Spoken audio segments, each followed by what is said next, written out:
제가 읽겠습니다.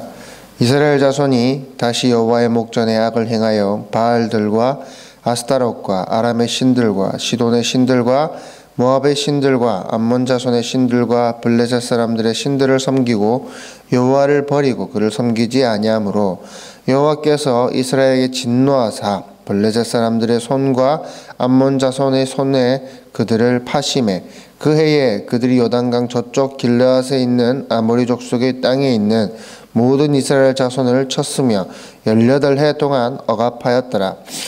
암몬 자손이 또 요단을 건너서 유다와 베냐민과 에브라임 족속과 싸움으로 이스라엘의 공고가 심하였더라. 이스라엘 자손이 여호와께 부르짖어 이르되 우리가 우리 하나님을 버리고 바알들을 섬김으로 주께 범죄하였나이다 하니 여호와께서 이스라엘 자손에게 이르시되 내가 애굽 사람과 아모리 사람과 암몬 자손과 블레셋 사람에게서 너희를 구원하지 아니하였느냐. 또 시돈 사람과 아말렉 사람과 마온 사람이 너희를 압제할 때에 너희가 내게 부르짖음으로 내가 너희를 그들의 손에서 구원하였거늘 너희가 나를 버리고 다른 신들을 섬기니 그러므로 내가 다시는 너희를 구원하지 아니하리라. 가서 너희가 택한 신들에게 부르짖어 너희의 환난 때에 그들이 너희를 구원하게 하라 하신지라. 이스라엘 자손이 여호와께 여쭈되 우리가 범죄하였사오니 주께서 보시기에 좋은 대로 우리에게 행하시려니와 오직 주께 구하옵나니 오늘 우리를 건져내옵소서 하고 자기 가운데서 이방신들을 제하여 버리고 여호와를 섬기매 여호와께서 이스라엘의 권고로 말미암아 마음에 근심하시니라. 아멘. 이스라엘은 언제나 그랬습니다. 항상 그래왔듯이 사사가 죽자 말자 하나님을 버리고 우상에게로 달려갑니다.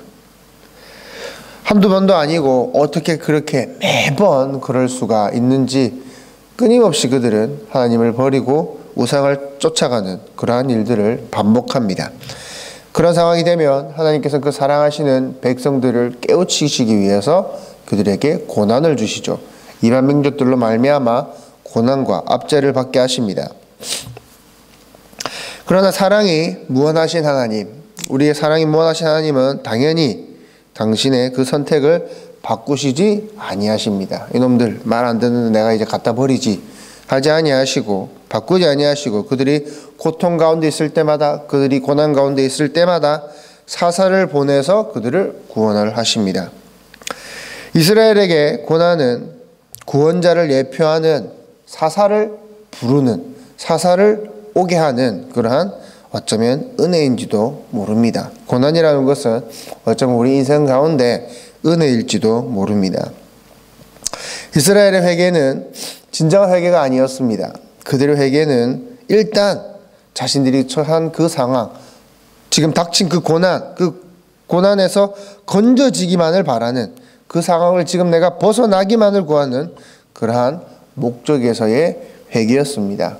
참된 회개는 모든 것들을 하나님 앞에 이제 내려놓고 모든 결과까지 그 이외의 모든 일들까지 하나님 앞에 내려놓고 하나님께서 하나님께 다 맡겨드립니다.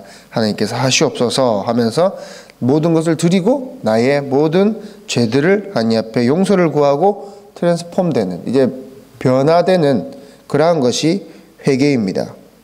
그러나 그들의 회개는 단지 지금의 그 고난에서 벗어나기만을 구하는 회개였습니다. 그렇기 때문에 구원되고 나면 다시 언제 그랬냐 하듯이 하나님 앞에 범죄하게 되는 거죠. 하나님은 그러한 회개를 진절머리가 난다라고 얘기를 하십니다. 내가 더 이상 그 회개가 실증이 난다라고까지 표현을 하고 계시죠. 그러한 이스라엘을 하나님은 또다시 내가 다시는 너희들을 구원하지 않겠다라고 이야기를 하셨지만 하나님은 입다라는 사사를 세워주십니다. 그리고 이스라엘을 또 구원하시죠. 입다의 등장이 이제 저희가 읽었던 그 본문 다음부터 이제 입다가 등장을 합니다. 근데 이제 입다의 그 등장, 입다의 그 출현 전에 이스라엘의 이 모양뿐인 회개다. 그때뿐인 회개에 내가 진절머리 난다. 라고 표현을 하신 이유가 뭘까요? 이제 입다라는 사사가 등장을 할 겁니다. 그 입다라는 사사가 등장을 하는데 그 전에 내가 너희들의 회개가 정말 진절머리가 난다 라는 그러한 표현이 있는 이유가 무엇이겠습니까? 바로 이스라엘의 구원이 회개에 있지 않다라는 것입니다. 이스라엘이 구원을 받는 것이 하나님께서 보내신 사사에 의해서 구원을 받는 것이 이스라엘이 회개했기 때문이 아니다라는 것이죠. 그들이 진정한 회개를 했고 하나님께서 그 회개를 기뻐하셔서 사사를 이제 보내셔서 그들을 구원하셨다면 회개는 하나님의 구원의 근거가 되겠죠. 그죠? 진정한 회개를 했기 때문에 구원을 하셨다면 회개라는 것은 하나님의 구원의 근거가 되는 것입니다. 그러나 하나마나한 그 회개에 실증이 났음에도 불구하고 또다시 사사를 보내시는 그 하나님의 모습, 그 모습에서 우리는 무엇을 봅니까? 회개가 우리의 구원의 근거가 되지 못한다라는 것을 말해주고 있는 것입니다. 여러분, 우리에게 구원이 어떻게 주어지는 것입니까? 만약에 우리가 한 만큼, 우리가 어느 정도 경지에 이른 만큼 하나님께서 우리를 구원하신다면, 우리가 그렇게 한 만큼, 우리가 이렇게 업을 쌓은 만큼 구원이 이루어지는 것입니까? 성경은 우리의 보잘것없는 회개가 우성을 부서뜨리고 눈물을 쏟고 통회하고 하는 그 회개의 행위가 하나님의 구원의 근거가 되지는 못한다라는 것을 성경은 말하고 있습니다. 구원은 고로 거저 주어지는 것입니다. 이스라엘 민족이 출애굽을 했습니다. 출애굽을 하고 그 이후에 시내산에서 십계명이 주어집니다. 애굽으로부터의 구원 이후 하나님께서 먼저 구원을 하시고 십계명이 주어집니다. 만약 구원 전에 십계명이 주어졌다면, 하나님께서 이스라엘을 애굽에서부터 끄집어내기 전에 십계명이 주어졌다면, 너희가 계명을 잘 지키면 내가 구원해 줄 거야. 그러나 너희들 십계명 안 지키면 내가 안 구원해 줄 거야. 너희들 거기서 계속 썩어 고생해 라고 하시지 않으셨다라는 것이죠. 우리가 지켜야 할 계명들, 우리가 지켜야 할 것들은 구원 이후에 주어진 것입니다. 다시 말해 우리의 행위가 구원의 근거를 갖고 있지 않다라는 것을 말해주는 것이죠.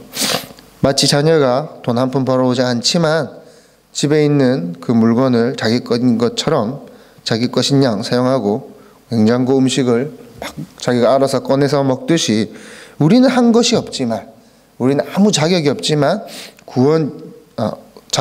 오직 하나님의 은혜로 우리에게 구원이 주어졌다라는 것입니다. 우리의 구원은 우리의 섬김으로, 우리의 구원은 우리의 헌금으로, 우리의 회개로 주어진 것이 아닙니다. 온전히 하나님 쪽에서의 선물로서 구원이 주어지는 것입니다.